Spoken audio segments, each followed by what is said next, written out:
Back in Naples, Mamma Mia's Pizza Parlor, one of the places you must visit, especially if you are a pro watercross fan, because it is owned by the family of Erminio Iantosca, who is racing in our next event, the Pro-Am Runabout GP. Iantosca will be a factor in this race, and another name perhaps to look out for in this one, Brian Baldwin. Well, Erminio Iantosca going to be on a Sea-Doo. Brian Baldwin, another front runner, going to be on a Yamaha. It's a battle of the manufacturers.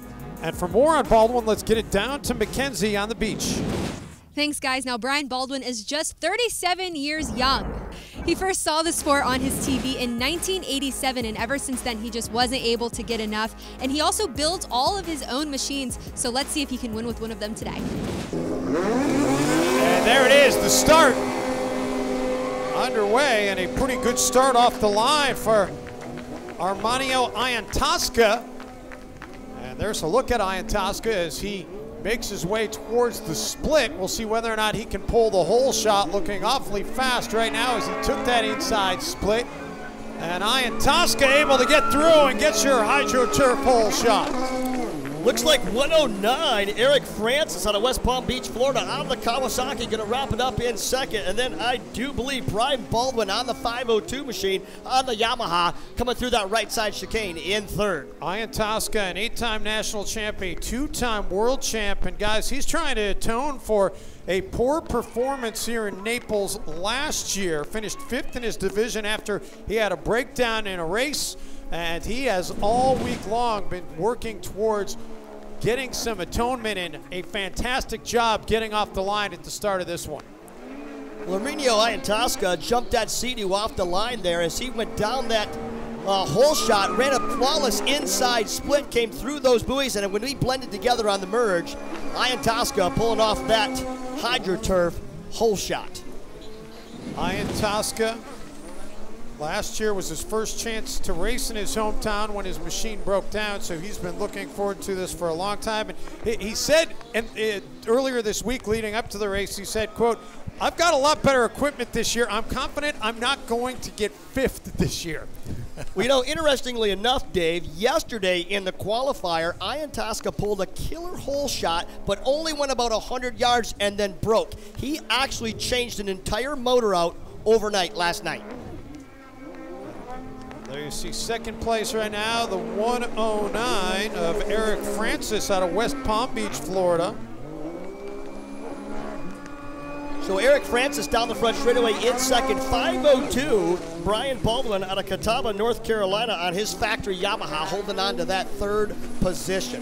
And again, it is a 10-minute race before the white flag comes out, which will indicate the final lap to decide the world champion. As Iantosca continues to be out in front, 22 years he has been racing and is happy to be a Sea-Doo rider. There's a look at the third place watercraft.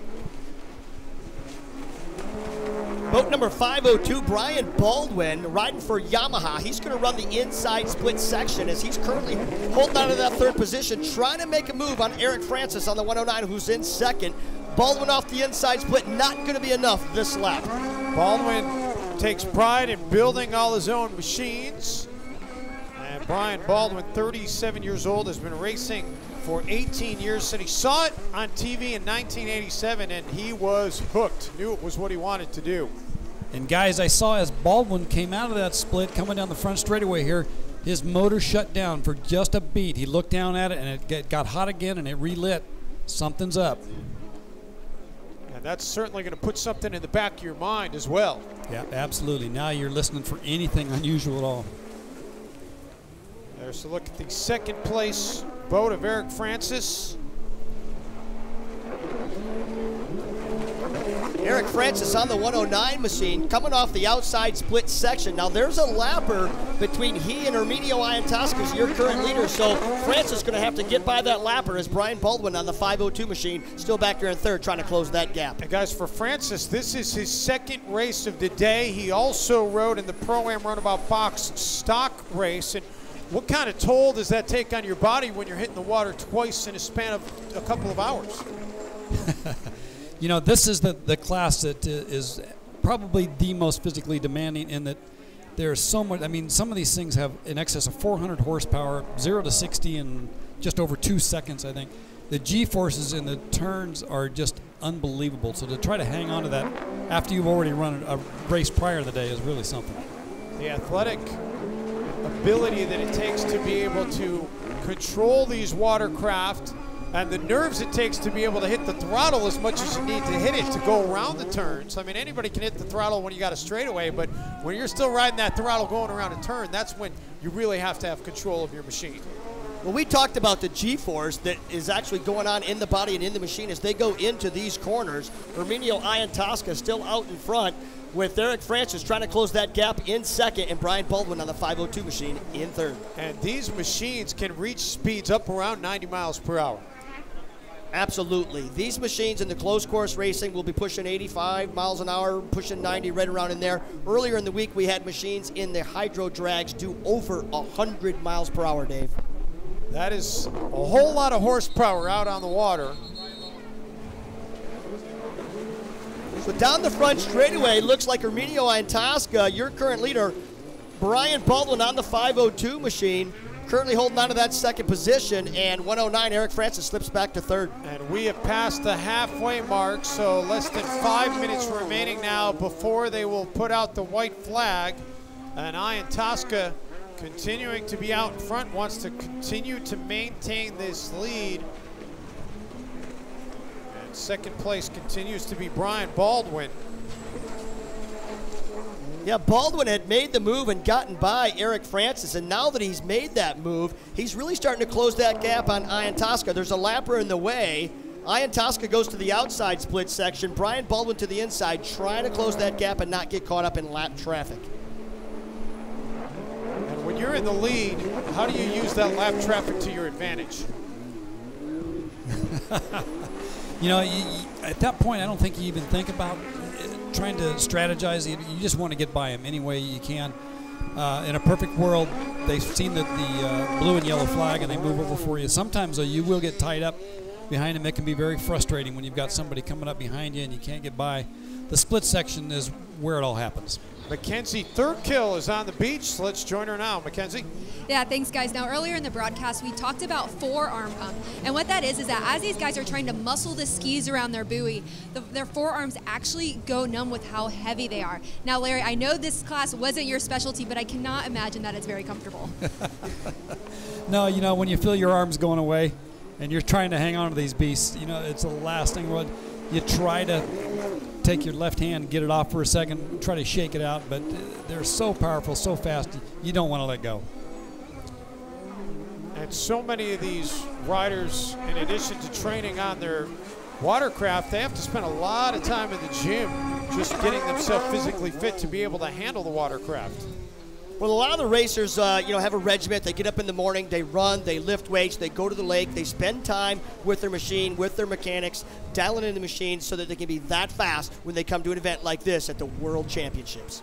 Erminio Iantosca, he got off with a very good start to this race.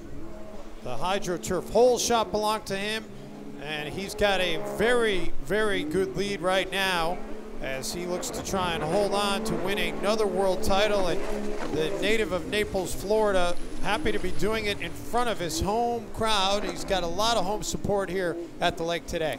Yeah, actually, Dave, Erminio Iantosca, the Iantosca family, they own a pizza place right here in Naples, Mamma Mia, some of the best sauce that you could possibly experience on a pizza. I think we're going to have a pizza party if he wins, Dave. I'm down with that, especially after the free plug you just gave him.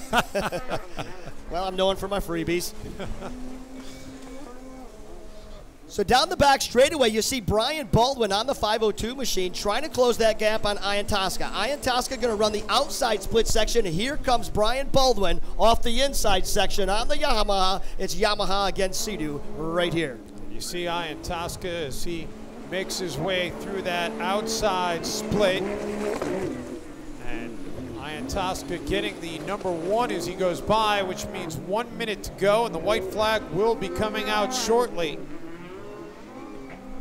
Well, the story here, too, Dave, is Iantosca got away with that great hole shot brought to you by Jet Lift and HydroTurf. And Eric Francis was in the hunt for a while on the 109 machine, but he has faded back. Just had to pick up a penalty buoy. That means that he missed a buoy while he was out there racing. And when you got a double back, that is certainly going to eat up some time, as Iantosca has run a clean race since the get-go. So here they come off the outside split section. Erminio Iantosca, a local boy from Naples, Florida, down that front straightaway, 5:02. Brian Baldwin out of Catawba, North Carolina, trying to close that gap. Sea-Doo against Yamaha, the manufacturers watching this one close. And Iantosca, next time he comes by, is likely to see that white flag, which means he'll only have one lap to go. Iantosca, we mentioned, from Florida. An interesting fact about him, which is extremely unusual for anybody that's from the Sunshine State, does not like seafood. But he likes pizza. He does like pizza. No anchovies. No, thank you. And we're looking at the GP class, which means that they can make any modifications they want to try and maximize the efficiency and the speed of these machines. And how much goes into the testing week in and week out to try and perfect the machine? They put a tremendous amount of testing. A lot of these machines may come from the manufacturer with a supercharger or turbocharger, and a lot of times you'll see the mechanics turning things around. They'll try a turbo instead of a supercharger and back and forth. Everything out here has got one of the two on it, blowers in one form or another, and like I say, well in excess of 400 horsepower on most of them. And we are on the final lap as the white flag comes out. So Erminio Iantosca working his way off that back straightaway. Just one split section to go. He's going to choose the outside split, and one more time, Brian Baldwin going to try that inside split to see if he can close that gap. Brian Baldwin, a long gap to try and make up as Iantosca is coming down, and there it is, the checkered flag for the local boy out of Naples, Florida. Iantosca, for a third time, is a world champion in pro watercross. Brian Baldwin made that good run to try to close that gap, but just not enough, Dave. Just too big of a hole. We will hear from the champion when we continue here on CBS Sports Network.